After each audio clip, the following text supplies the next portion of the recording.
Spider-Man! Marvel's flagship character with 62 years worth of comic books. He's always been one of, if not the biggest Marvel superhero. This long-lasting legacy and iconic status has made him a prime candidate for guest appearances in Marvel's various promotional comics they've published over the years. Whether it was a cross-promotion with a cereal company or a line of popular toys, Spider-Man has made a fuck ton of guest appearances in his first 6 decades. So today, we're going to take a look at just that, but we're going to skip past some of his bigger crossover appearances. So I'm not going over the 70s or 90s Marvel and DC crossovers, the Invincible crossover, or even the Army of Darkness crossover in this video. Though if you all want to see a video covering any of those, I'd be happy to do so. No, we're going to dig deeper and take a look at some of the stranger, unexpected, and dare I say, forgotten crossover appearances the Wallcrawler has made. So without further ado, here are some of Spider-Man's weirdest crossover comics. Beavis and Butthead, MTV's adult cartoon staple of the 90s, Mike Judge's pre-King of the Hill animated smash hit. Aside from their gross-out humor, giant foreheads and hairdos, and incessant laughing, they were most well known for critiquing whatever current music videos were coming out on MTV back in the early to mid-90s, albeit in a very juvenile, yet hilarious fashion. Although the show was pretty outlandish, the attention it brought to smaller bands was actually very effective. But then Beavis and Butthead broke, and they played one of our videos, and overnight it changed everything. I mean, we went from like selling, 500 records a week to 30,000 records a week. When a band was made the butt of a joke, the negative attention brought to said band was also pretty effective. Yeah, Beavis and Butthead was definitely an important show for youthful counterculture in the early 90s. So naturally, Marvel Comics jumped in on the craze and started publishing a monthly Beavis and Butthead comic book a year after their television debut. The series lasted a total of 28 issues and ended in June of 1996. As far as the contents of the comic goes, it seems to have been pretty similar to the show, with a lot of the gross-out humor intact and the art style being exactly the same. The major difference between the comic and the show was that instead of Beavis and Butthead reviewing music videos, they were reviewing original comic book stories that were written exclusively for this series. I gotta say, I think that's a pretty cool way to take advantage of the medium they're being adapted to. Obviously, they were reviewing Marvel Comics exclusively, as that's the company that was publishing the series and all.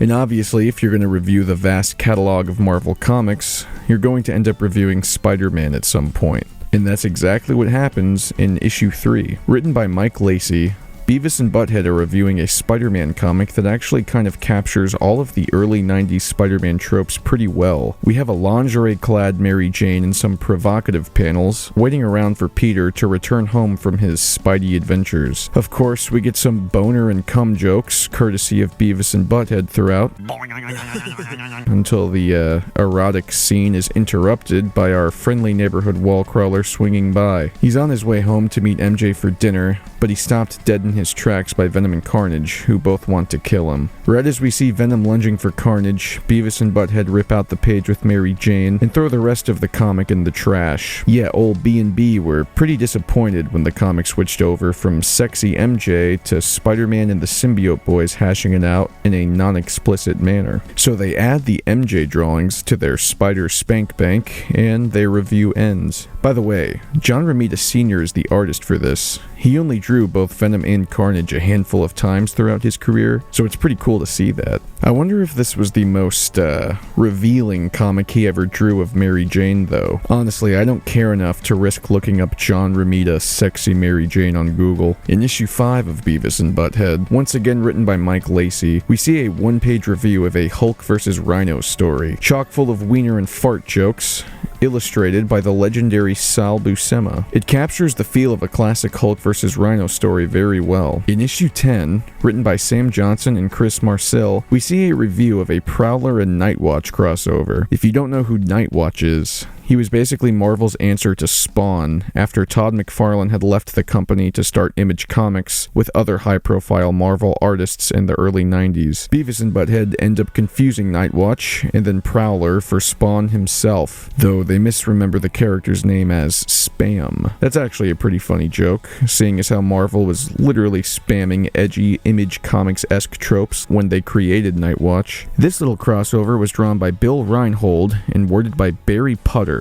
by the way. Later on in the same issue, we see a review of a Black Cat and Silver Sable story that's pretty clearly poking fun at how hypersexualized female comic characters were in the early 90s. This page is also added to Butthead's Spider Spank Bank as well. In issue 14, written by Don London, we see a little snippet of a Spider-Man 2099 vs. Vulture story that I actually thought was ripped straight out of one of the early 2099 comics, as I recently reread them and remembered the Vulture fight going pretty similarly, but no, it just feels like issues 6 through 8. I'm sure this is in no small part due to the fact that Rick Leonardi, Spider-Man 2099's original artist, penciled both this issue and the aforementioned Spidey 2099 issues. By the way, all of the non-Marvel character stuff in these comics was illustrated by Rick Parker, but that does it for this entry. So let me stop faux reviewing faux reviewers, reviewing faux comic books. On to the next one. This entry is basically a 2-for-1. Since both of these comics revolve around the NFL, I figured grouping them together would make the most sense. Spider-Man has had plenty of sports-themed comic books over the years, but I wanted to highlight these two specifically because one of them is ridiculous and the other one is so weird and obscure I didn't even know about it before this video. So first, let's take a look at NFL Super Pro issue 1, written by the legendary Fabian Nicieza and drawn by Jose Delbo. Now, if you're asking yourself, wait, what the hell is NFL Super Pro? Let me give you some quick backstory. NFL Super Pro, originating from the aforementioned creative duo, was a 12-issue series about an athlete-turned-superhero via comic book science. It ran from March 1991 through September 1992. It's remembered as one of the worst comic books that Marvel's published in the last few decades, when it's remembered at all. In 2005, the Chicago Sports Review reflected on it by calling it one of the lamest comics of all time, quite possibly the most embarrassing NFL product ever. Apparently, Fabian Nicieza got free Jets tickets out of this little NFL venture, so hey, at least something cool came out of it. Fabian left the title after issue 4 and was replaced by Buzz Dixon, who then managed to greatly offend official Hopi Native American representatives so much in his second issue that he left the title. According to Buzz Dixon himself, the portrayal of a casino being on Hopi lands was a huge part of this offense, and Marvel had to do an official recall on the comic. Wow. So now that we know what we're playing with, let's take a look at issue 1, guest starring the sales-boosting hero, Spider-Man. The story's basic plot revolves around the NFL Super Pro, aka Phil Grayfield, running around Los Angeles with his microchip-esque partner, Ken Reed, as they try to clear their former NFL friend's name, Tim Pressman, from any associations with the mob. Apparently, since he's been seen at a party with a dude who's in the mob, he's now been publicly accused of throwing gambling games for the mob. So, Super Pro is trying to stop the assassination of one of the mob's financial advisors in order to clear his buddy's name. The financial advisor has been caught by the FBI, but intends on saving his own hide by turning over some tell-all tape confession to the state of California that supposedly includes evidence that Tim Pressman is not actually associated with the mob. But crime lord Marco Sanzianar ultimately has the financing guy killed, and Super Pro is back to square one. Out of nowhere, we see that Spider-Man is in town on some nondescript assignment from the Daily Bugle with Joy Mercado. He snags the valet assassin with a spider tracer and snaps some pics of the scene for the Bugle. Then we get a one-page origin story that displays one of the most half-assed, contrived, and generic superhero origin stories I've ever seen. In just a few brief panels, we find out that due to unspecified injuries, Super Pro's professional footballing came to an end, and then he started a career as a field reporter for Sports Inside. His first assignment was an interview with a reclusive sports collector who had made a football uniform superhero costume hybrid. Okay then. But since his collection was so valuable, some random goons came and literally set it all on fire while the interview was taking place. They tie up Philip Gray and leave him in the building they just set ablaze. So I'm not joking. He says in the very next panel, a quote, once-in-a-lifetime chemical combination, unquote, gave him superpowers and let him escape the dangerous situation. He then goes on to explain that his first ever superhero mission involved fighting a 20-foot tall rookie NFL player who was taking experimental steroids and ended up dying from the drug. Okay, time out. I gotta comment on this before we go any further. Firstly, why is the 20-foot mutant steroid man origin not the main story of this first issue? Hell, bring Spider-Man into that story. Certainly would have been a hell of a lot more entertaining than this generic mob bullshit. Secondly, if people were after this highly sought after, expensive collection, I feel like it would make more sense for people to maybe steal it to make a profit, not just destroy it. Third, where the fuck do these magical chemicals come from? How do they mix to make a superhero? Did he just inhale them? I don't see a syringe or anything signifying how he would have ingested these chemicals. Lastly, this is such a rushed, lame as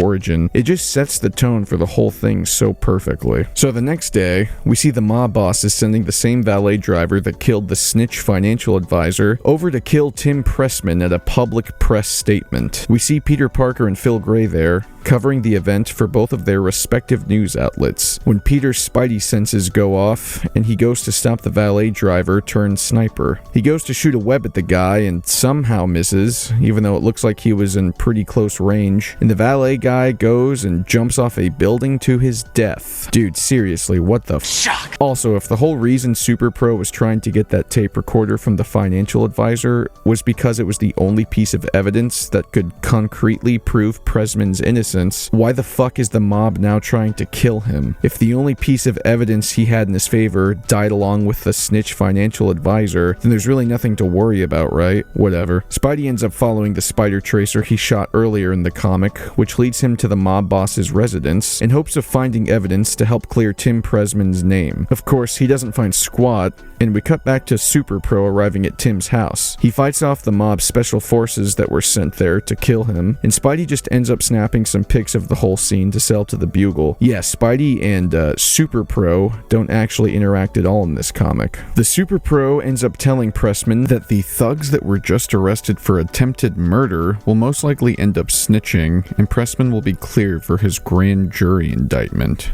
Anyway, yeah, so this was obviously horrible. I can't believe that Fabian Nicieza, the co-creator of Deadpool and writer on plenty of actual good Marvel comics, is behind this. But I guess you can't really blame him, since Marvel are the ones who approached him about doing this piece of shit. They wanted an acclaimed writer to help bring the character up to par as to satisfy the NFL. At least he got those free tickets out of it. Even more unbelievable than Fabian's involvement, though, is that this comic ran for another 11 issues, plus a Super Bowl special, and even featured a team-up with Captain America. But supervillains like Instant Replay just don't pique my interest, so needless to say, I didn't read the rest of this series. Also, apparently Robert Kirkman, co-creator of both Invincible and The Walking Dead, wanted to use Super Pro for an issue of Marvel Team-Up in the 2000s, but couldn't get the rights to the character. So instead, he had him be the butt of a joke from Stiltman. What a legacy Super Pro has. So the other story we're going over for this entry is a promotional crossover comic with the Dallas Cowboy cheerleaders, featuring both Spider-Man and the Hulk.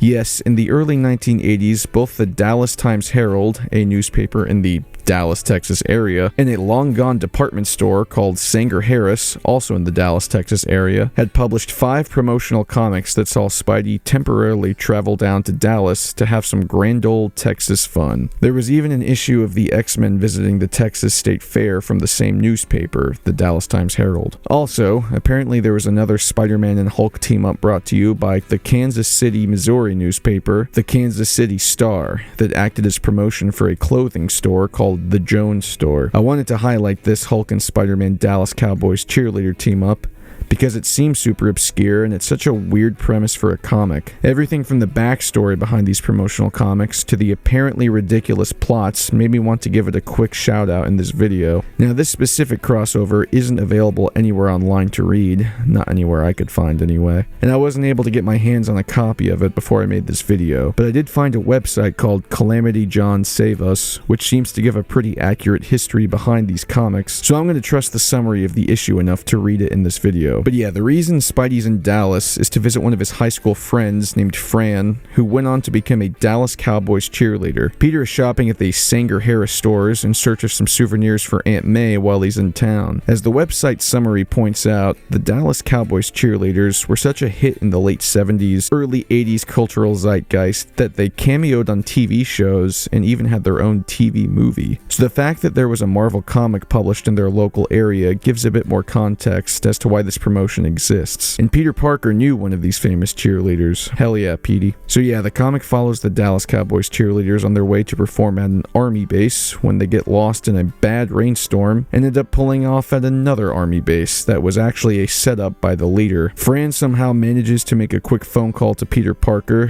cueing him in on what's going on, and then Spidey shows up to save the day. The summary makes it sound like Hulk just kind of comes in from out of nowhere and starts destroying a lot of the tanks at the leader's base. Apparently, at the end of it all, it's the cheerleaders who end up foiling the leader's plan. Maybe I'll do a video going over all of the weird Dallas regional comics one day, like the issue with Spidey's Amazing Friends, and the one where he saves Christmas from the Kingpin.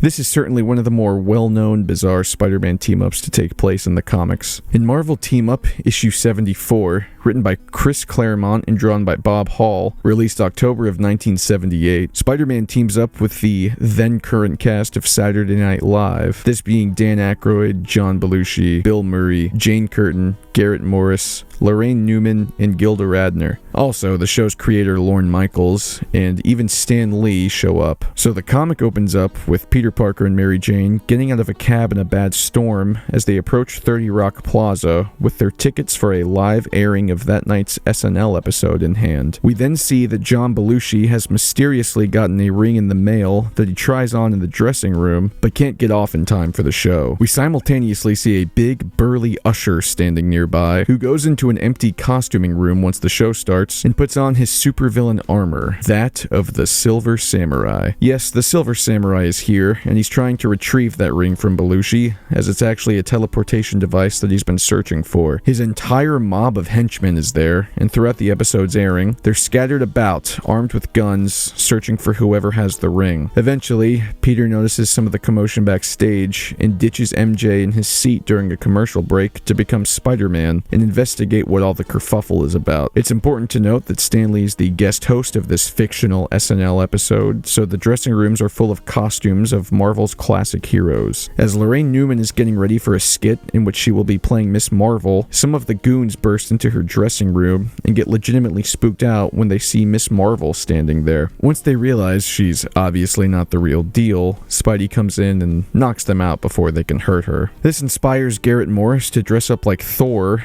as Bill Murray and Gilda Radner aid him in staging a fake attack against some of the other goons. It's worth noting that Garrett Morris played Ant-Man in an old SNL sketch, which is why he also cameos in Ant-Man from 2015. Also, Dan Aykroyd dresses up in a Crimean Colonel costume and accidentally ambushes Lorne Michaels with a fire extinguisher, so that's pretty fun. Spidey ensures nobody dies, and the Silver Samurai ends up getting the ring back and teleports away. We see at the end of the comic that the ring was actually getting sent to someone named J.B. Lushi at 30 Rock Plaza in New York, where SNL is also being filmed. The rainstorm had fucked the package label's ink up, and that's how this whole adventure began in the first place. Throw in a little cameo of Statler and Waldorf from the Muppets, and the fact that Rick Jones was apparently the musical guest, and we have a fun little time capsule of an issue on our hands. It's certainly a trip to see Bill Murray and Dan Aykroyd running around with Spider-Man and the Silver Samurai, and the issue itself is fun and quick-paced. Definitely check it out at some point. In 1984, Marvel Comics launched an imprint called Star Comics. Star Comics specialized in comics that were targeted towards kids, mainly adapting and creating their own cartoon characters, making comics based on toys, and just generally trying to capture the vibe of something like the Richie Rich comics from publisher Harvey Comics, for example. This is actually where the first Spider-Ham series originated from. They were also known for producing comics of Heathcliff and even some Star Wars-based titles, droids and Ewoks.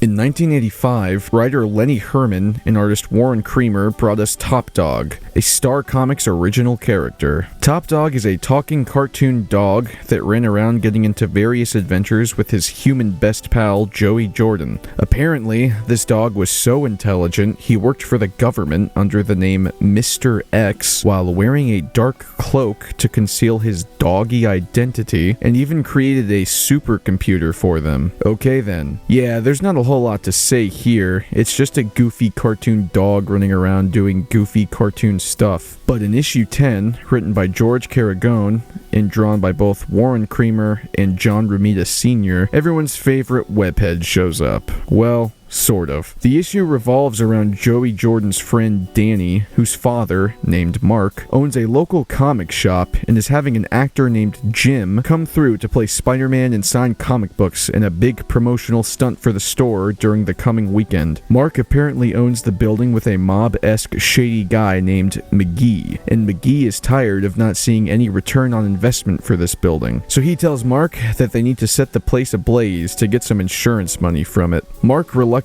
agrees, and the rest of the issue follows Joey and Top Dog trying to figure out a way to stop it. Ultimately, Joey decides to tell Mark that he needs to drop the plan and not commit insurance fraud because it's a big no-no stinky crime, and he needs to call the police on McGee Soprano. McGee ultimately ends up trapping Mark, Joey, and TD in the building while he goes to start the fire. Joey writes a help us note explaining the situation and gives it to Top Dog to deliver to Jim and Danny in hopes of them stopping the situation. Danny then pleads with Jim to put on his Spider-Man costume and go bust the mobster's plan. Jim explains that he's just an actor and wouldn't know the first thing about actually stopping crime, to which Danny lashes out and calls him, well, an actor. See, Jim gave some corny speech earlier about how Spider-Man represents the hero in all of us, and that's why he dresses up as Spider-Man for these events, to convey this message to people all around the country or whatever. So that's why the little kid, Danny,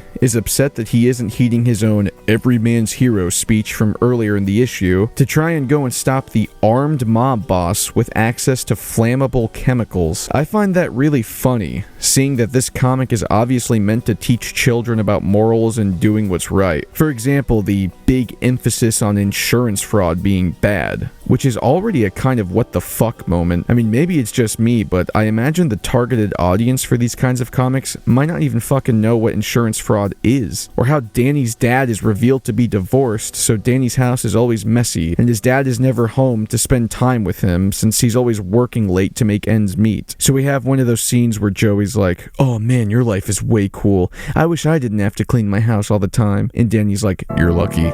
My life is in shambles, and the lack of choring will never adequately substitute a relationship with my father." To which Joey's like, "Oh yeah, cleaning a room is good. I shouldn't complain." Like, just very obvious do good, not bad thing stuff that these kinds of comics and cartoons preach to kids. But then the comic acts in favor of Danny's whole, "Bro, you're a paid actor who dresses up in a superhero costume and you won't play hero and try to stop an armed criminal? You have no integrity and are a piece of shit." I just don't think that's something you should promote to children as being the right thing to do in this situation, but whatever. So McGee captures Danny and throws him in the hostage area with the others while he tries to burn the building down. However, Spider Jim swings in on a ripped-up promotional banner for his in-store signing the next day and manages to kick the mob guy square in the jaw, knocking him out. The next day, we actually see the real Peter Parker show up to take photos for the Bugle, while JJ makes a cameo to tell us how much he hates Spider-Man for a couple of panels. Yeah, again, I'm not even sure what to say about this one. It's just like weird. It's definitely not good, but I guess it's also not really meant for an adult in their 20s to enjoy. I'm just glad it teaches kids that they should try and prevent criminals with guns from committing crimes, as long as they have a Spider-Man costume to put on.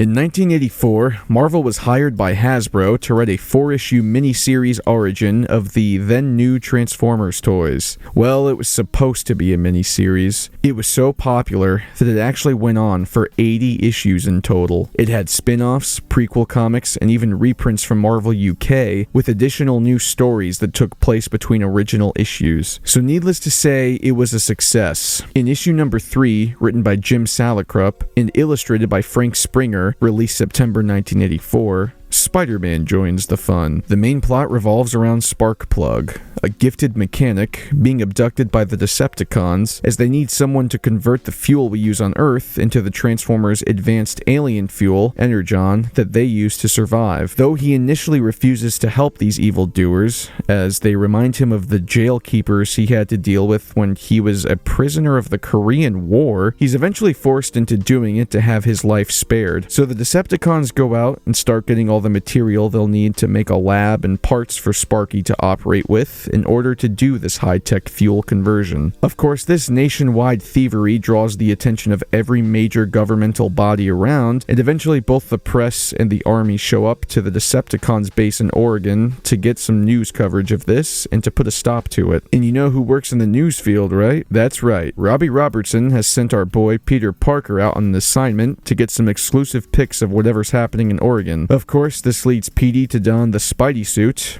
In this issue, it's actually the symbiote, which fucks, and swing up towards the evil Decepticon base to snap some exclusive pics. While on his way up the evil-looking hill to visit the Decepticons, he runs into Gears, who he mistakes for a bad guy, until he sees Gears nobly save a group of army men from being crushed by a tank thrown by Buzzsaw. So Spider-Man and Gears go back to meet up with Optimus Prime and the rest of the Autobots to devise a plan that will allow them to infiltrate the grounds surrounding the Decepticons' base, which has been blocked off by the Army and Air Force. Eventually, Spidey and Gears break into the base where they fight off Ravage and Soundwave until they find and rescue Sparkplug from Megatron. Spidey even web cocoons Megatron for a minute in order to distract him long enough for Gears to rescue Sparkplug before he eventually breaks free of the webbing and sends the heroes and hostage falling out of the base to their eventual doom. Spidey spins a web line that saves Sparkplug, but is too light to uphold Gears' weight at the momentum at which he's falling.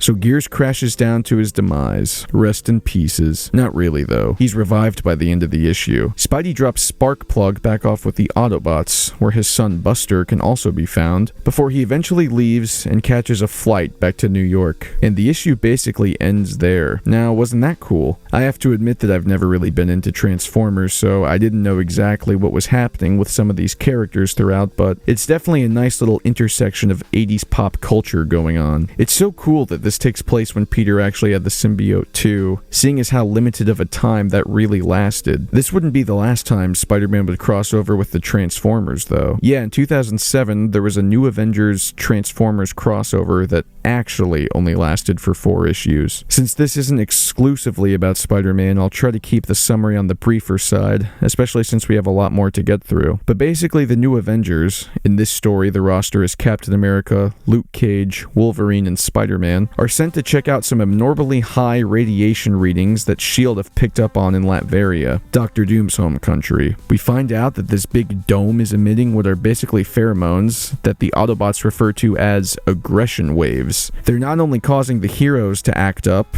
but also it's starting a war between Latveria and its neighboring country, Symkaria. When the heroes go into this dome to check out what's going on, they end up getting attacked, and Spider-Man gets kidnapped. Cap gets injured, so Wolverine and Luke Cage rush him out of there, but when they turn around to go back for Spidey, the dome disappears. This causes Captain America to call for backup, in which Falcon and Miss Marvel show up. The heroes only have 16 hours to save Spider-Man and stop whatever this dome is doing, before Symkaria decides to strike against Latveria as their next move in this pheromone-caused war. Then we see the Autobots show up and tell the New Avengers to leave, as they don't know what they're getting themselves into, since this is part of the never-ending Autobot-Decepticon war. Of course, they don't take kindly to these orders, and with their moods already tampered with, they charge an attack on the Autobots. We also see that Spider-Man is being held captive in the dome by Megatron. Yes, this whole thing is a setup by Megatron to try and get all humanity to wipe itself out via war, so that Megatron can come in afterwards and harvest Earth for Energon. So the Avengers get their asses kicked by the Transformers until Doom shows up and implants Wolverine with a mind-clearing inhibitor. The rest of the Transformers do the same to the other Avengers, which allows Doom and the Autobots to explain the situation at hand. Also, the reason Doom is here is because the Decepticons placed their hate-breeder machine on Latveria, and Doom really didn't appreciate the unannounced gift, so he tried removing it, which obviously didn't really work out.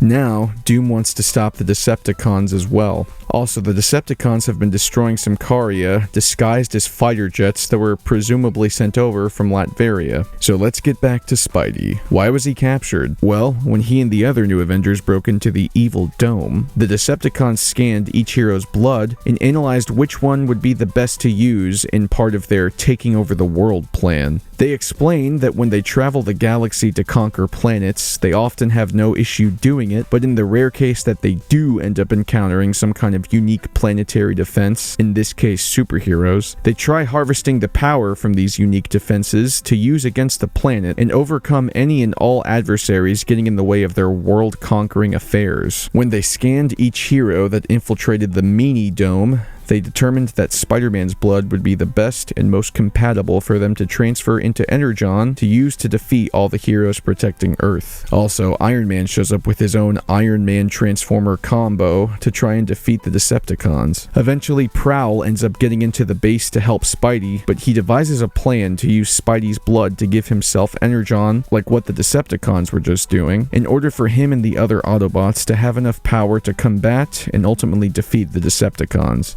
Eventually, Wolverine destroys the Psycho Prism, which is the crystal inside the Evil Dome that's been emitting all of the aggression waves, and the new Avengers and Autobots beat Megatron and his goons. I think it's pretty cool that they recreated the Transformers issue number 3 cover with Spider-Man in this panel, by the way. Also, there were Marvel Transformer crossover toys too, which was cool. Personally, I remember the Megamorphs. I had a couple of those and thought they were sick as shit as a kid. When it comes to 90s comic book company crossovers, the biggest ones would probably have to be the Marvel and DC crossovers, but there was also a DC and Image crossover starring Batman and Spawn. If you don't remember that one, then I'd wager a bet that you probably don't remember the Marvel and Image crossover either, starring Spider-Man and Backlash. Yeah, isn't that wild? This is one of those crossovers that I definitely don't see talked about as much as the other 90s comic book company crossover events. Maybe it's just because Backlash isn't as popular of a character as Spawn or whatever. Or maybe it's also the fact that it took place during the super hated Ben Reilly days. Anyways, Backlash was a Jim Lee and Brett Booth co-creation that first appeared in Image Comics' Stormwatch issue 3 from July 1993. His basic backstory is that he's an essentially immortal half-alien, half-human being that is at least 3,000 years old. His name is Mark Slayton, by the way, and his daughter has also used the name Backlash for her own superheroing. The half-alien part of his bloodline has given him such superpower staples as super strength, speed, agility, an accelerated healing factor, and the ability to form psionic whips from his hands. Reminds me of a combination of Psylocke and Whiplash or something. He can also turn his body and clothes into mist, and usually when he rematerializes from his mist form, any injuries he had gotten pre-evaporation are completely healed. So now that we have a basic understanding of Backlash and his origins, let's take a look back at this two-part Image Marvel crossover, written by Sean Ruffner and Brett Booth, and also penciled by Brett Booth, released in August and October of 1996. One more quick thing we should establish though, this is in fact the Ben Reilly version of Spider-Man. This is the point in time in which it was canon that Ben was the real Spider-Man, and the Peter Parker we all knew was still thought to be the clone. Mary Jane ends up getting pregnant, and since Ben is back in town doing the superhero business as the Scarlet Spider anyway, Peter decided to give the Spider-Man mantle to Ben so he could retire and go live happily ever after with his wife and their soon-to-be baby. Anyways, issue 1 opens up with Spider-Man stopping a couple of criminals trying to mug an elderly woman. Spidey webs these guys up to be sent back to Rikers Island, which has apparently happened multiple times already, and then swings away as we cut away to a bad guy who is definitely not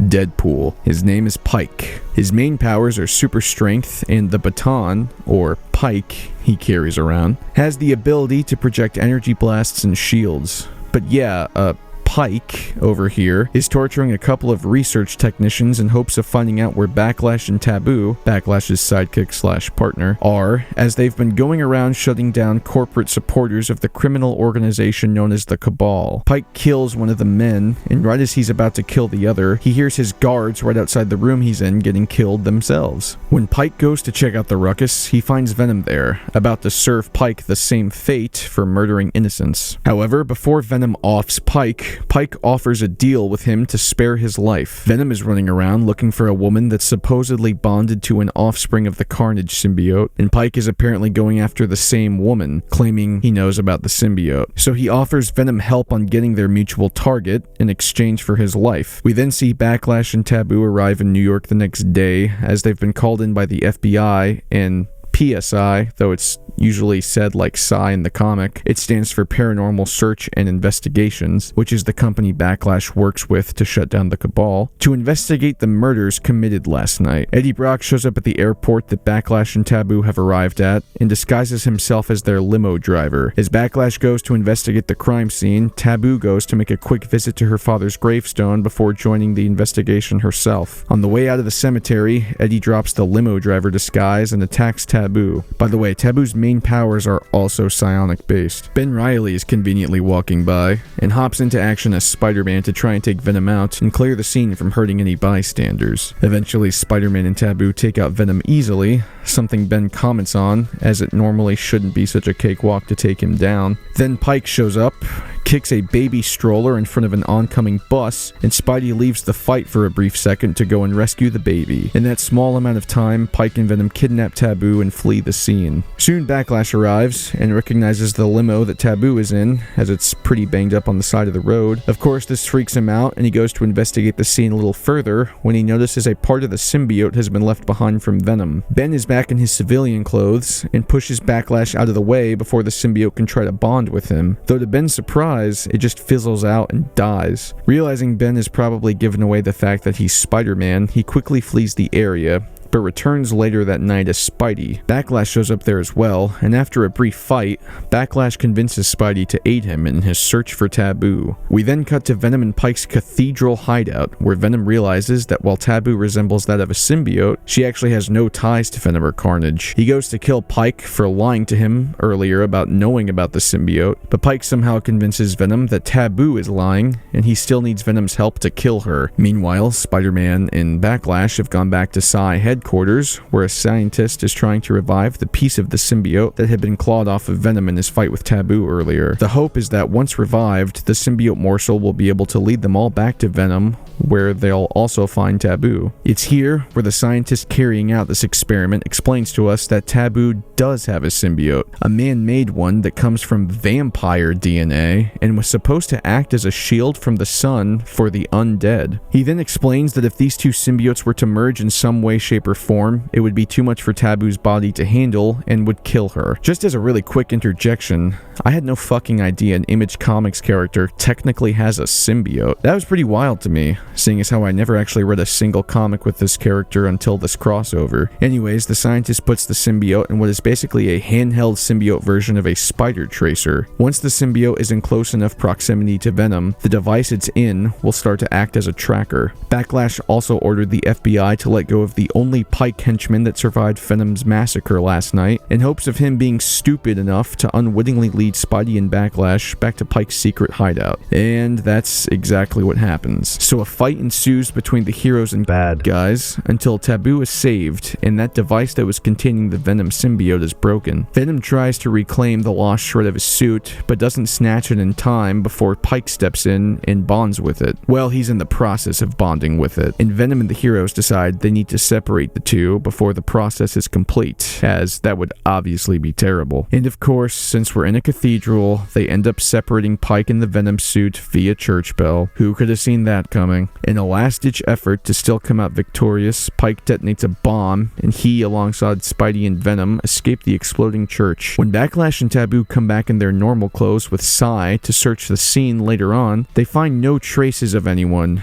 except for a little piece of cloth left behind from Spidey's costume. costume. Spidey hints at a potential sequel to come that never does, and the story ends. This was definitely kind of meh as far as storytelling goes. I mean, it's clear that the spectacle of these two characters crossing over was of much more importance than writing a great story, but that's just like a lot of 90s comic books. Nothing unique to this. I do absolutely love the way Venom is depicted in this though. Hulking, minimal blue, only used for highlights, and stylized with McFarlane-esque features. Hell yeah.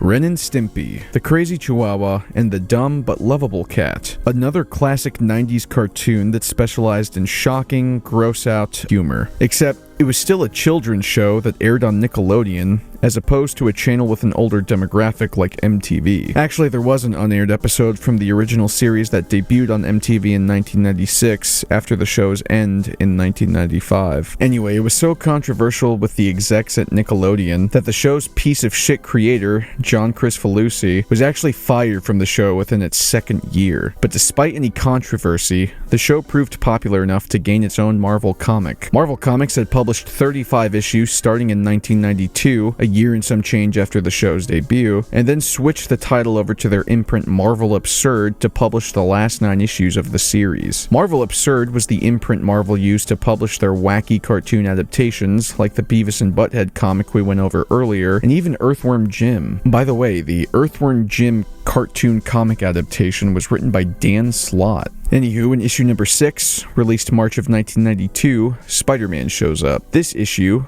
also written by Dan Slott and penciled by Mike Cazale, pits Spider-Man against Powdered Toast Man. Who the fuck is that, you ask? Well, he's a superhero in the Ren and Stimpy universe that can fly, shoot raisins out of his mouth, and armpit fart out pieces of toast. Yeah, he's obviously a joke character that is made out of powdered toast. He shows up when Ren and Stimpy are out of powdered toast for breakfast and helps them out by, making them some.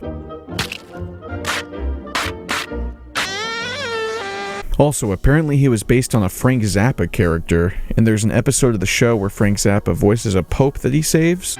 But Powdered Toast Man, what about Muddy Mud Skipper? You know, one of the crooks in that Backlash crossover shows a guy wearing a Zappa record shirt. That's really cool to me, since I just really delved into Zappa's discography this year and became a fan. Hell yeah. Anyways, back to the comic. Ren and Stimpy are out of powdered toast again, but instead of Powdered Toast Man showing up to save the most important meal of the day, it's Spider-Man that shows up. Apparently, PTM is being mind-controlled by an evil genius. Since he's not physically made of toast, Spidey can't help them out by making any real toast, but he does create some out of his webs. Reminds me of something you'd see in the 60s cartoon. Clearly, I'm not off base here. Wallopin' web snappers! Spider-Man gets a distress call from PTM's elastic shorts that he's apparently borrowing and has to leave immediately. Apparently, PTM is being mind-controlled by his arch-nemesis Dr. Do Not and is rampaging through the city. The joke being played here is that PTM is way out of Spider-Man's league, so Spider-Man scrambles his brain trying to pick which 90s trope he wants to use to defeat PTM with, like a team up with Venom, maybe get the spider armor, maybe sell the whole event with a holographic comic cover. Instead, he decides to go solo and beat up PTM himself until PTM traps him in a giant, disgusting snot bubble from one of his sneezes. We get a parody of the final chapter story from Amazing Spider-Man issue 33, where instead of using the memory of Uncle Ben in thought of failing his Aunt May to break free from the tons of metal he's pinned underneath, he instead goes down a comically long list of people that he can't let down by dying in the snot cocoon. Most of which are goofily irrelevant. We do get a Stan Lee cameo out of it, though. So Spidey ends up defeating Powdered Toast Man by sogging him up with a milk truck that's driving by, before he ends up getting his ass kicked by Dr. Do Not. So Powdered Toast Man, recovered from his mind control, eats a can of powdered toast to power up in a Popeye-like fashion and goes to help Spidey defeat Dr. Do Not. So the story ends with Ren and Stimpy showing up and exclaiming that the two should form a team. Spidey rebukes with the fact that PTM isn't in his weight class, and PTM knocks Spidey out on the spot. Ah, Marvel. Even in the joke comic books, you gotta cuck our boy. But that's the end of that story, though there's a couple gags afterwards that show Ren and Stimpy auditioning to be Spidey's sidekick by demonstrating some classic gross-out shenanigans, and there's a few panels at the end where Stimpy concludes that Spider-Man is stronger than PTM after all. Well, at least his body odor is.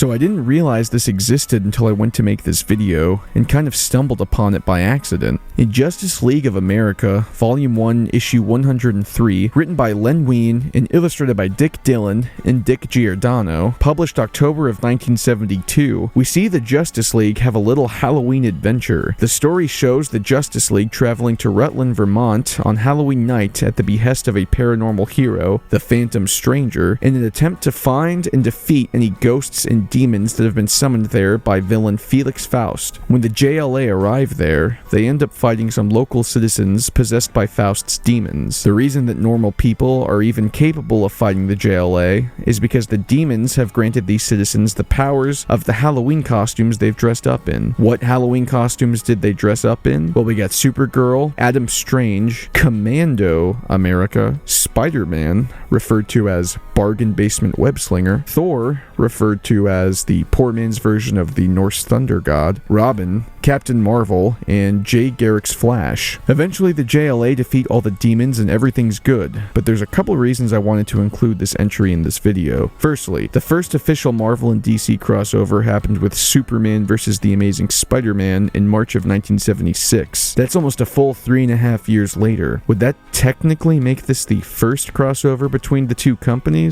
Obviously not in the same official way, but it's still a crazy thing to think about. I mean, for all intents and purposes, this is meant to be the real deal heroes fighting against the JLA, seeing as how the possessed civilians purportedly have all the actual powers of the characters they're dressed up as. Secondly, it blows my mind to see Captain America, Thor, and Spider-Man drawn exactly like their official counterparts here, seeing as how that would never happen today. Such a wild glimpse into how lax these companies used to be when it came to this sort of thing. Also, the fact that Len Wein, maybe best known as co-creator of Swamp Thing, Wolverine, Colossus, Storm, and Nightcrawler, wrote this is also pretty cool. Spider-Man is no stranger to crossovers with various food brands and companies. I'm sure each generation has a nostalgic memory involving eating and drinking out of some Spidey cup or lunchbox, or maybe eating one of the bajillion Spider-Man packaged foods that have come out over the years. But you usually don't see Spider-Man interacting with the brand mascots of said food and dishware companies. I mean, I've never seen a Spider-Man and Chef Boyardee team up in an official comic book. Sure, I've seen Spider-Man's image printed on the can and such, but that's about where it ends. The same could be said about all the various fast food Happy Meal toys we've seen over the years. The promotion usually ends with the toy being sold at the store. I don't know of any official Ronald McDonald crossover comics. Or how about Spidey's history with Kellogg's? They had a fuck ton of edible promotion for the first Sam Raimi movie. Of course, they had cereal box toys and that bizarre mod of Neversoft Spider-Man on a CD-ROM giveaway. Check out my Spidey Iceberg video for more details on that. But I haven't seen a Kellogg's cereal mascot interact with Spider-Man. At least, I hadn't seen that until I started making this video. In the early 1990s, Spider-Man had a string of anti-drug educational comic books for kids that were published in Canada, though I'm pretty sure they also got a US release as well. I actually think I have a couple of these. Who would have guessed that these masterpieces would end up in the 50-cent bin at my local comic shop a couple decades later? But going back to 1990, if you were living in Canada at this time, you might have had access to a specially marked box of Frosted Flakes that included a Spider-Man and Tony the Tiger sticker and activity book, which presented a 5-panel story involving this legendary team-up. Literally, all that happens is Spider-Man and Tony the Tiger are following a map that can somehow predict Electro's next crime, and they follow it to a hockey rink. They see some kid fucked up on drugs there, and then they see his drug dealer nearby, being protected by Electro. Spidey webs them up, and then we get this amazing outro panel. Be a superhero. Join the drug-free team. That's great. End of story. This story is uncredited, by the way. But wow, holy shit, like I just can't believe this is real. Also, it's basically the exact same thing as the Spider-Man Skating on Thin Ice anti-drug comic that I was talking about earlier, which was also an original Canadian exclusive comic book that was released the exact same year. So they just aped it completely and then slapped Tony the Tiger on it. It just gets better and better the more you think about it.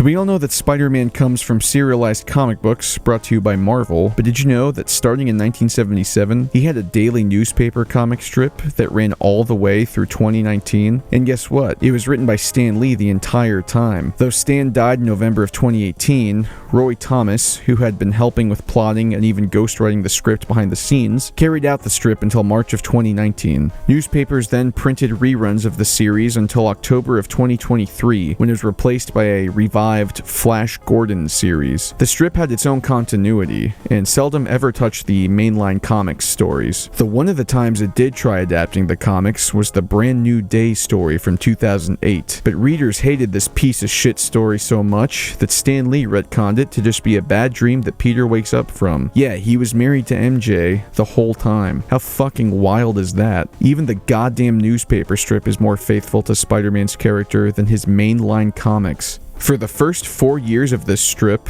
Lee was obviously on writing duties, and John Romita Sr. himself was penciling it. Man, this strip had it all, huh? So you've got one of the biggest comic book characters of all time in a newspaper strip. I guess it just makes sense that he'd cross over with one of the biggest newspaper strip characters of all time, right? Well, you bet your ass it does, and that's exactly what happened when a fan named Mike Berkey sent a commission to John Romita to draw a Peanuts and Spider-Man crossover. And guess what? Charles Schultz himself signed off on this. I don't know what his exact role was, whether or not he just helped plot the thing or if he drew any of it, but yeah, his signature's on there. The strip shows the classic Charlie Brown going to kick a football gag, in which Lucy is holding a ball for him to charge up and kick, only for her to pull it away at the last second and send old Charles falling on his ass. Except this time, when he is charging towards the ball, Spidey webs up Lucy and pulls her out of the way so Charlie can finally achieve the kick we've all been waiting for. I absolutely love that this exists, man. I mean, the Peanuts Halloween and Christmas specials are two of my favorite cartoons ever, and I think it's obvious how obsessed I am with Spider-Man, so yeah, the fact that both Romita and Schultz were involved with this little strip is just the coolest thing to me. Also, there's another comic where Snoopy is pretending to be the World War I flying ace trying to track down the Red Baron again, and Spidey webs him up and spins him around with his super speed to give Snoopy a bit of a more faithful flying simulation. I can't really find any info on this one, but I'm gonna assume that it has a similar backstory regarding its creation for now. It definitely seems to be Romita's work again. Also, while we're on this topic, there's a kid in that yellow Charlie Brown shirt in Amazing Spider-Man number 332 that you can faintly see in the background of this panel. It's too bad we didn't get a symbiote Charlie Brown out of this comic, huh? Well, that wraps it up for this video. Once again, I have to let you all know how much I appreciate you for watching and engaging with my videos. I'm super happy to finally be doing this after contemplating whether or not YouTube would be a worthwhile venture for the last few years. If you like these videos and want to help support the growth of this channel, consider giving the video a like, the channel a subscription, and my phone a text containing your credit card information. I'll be waiting. In the meantime, I have more videos planned that I'm very excited to share with you all, so as I always say, stay tuned.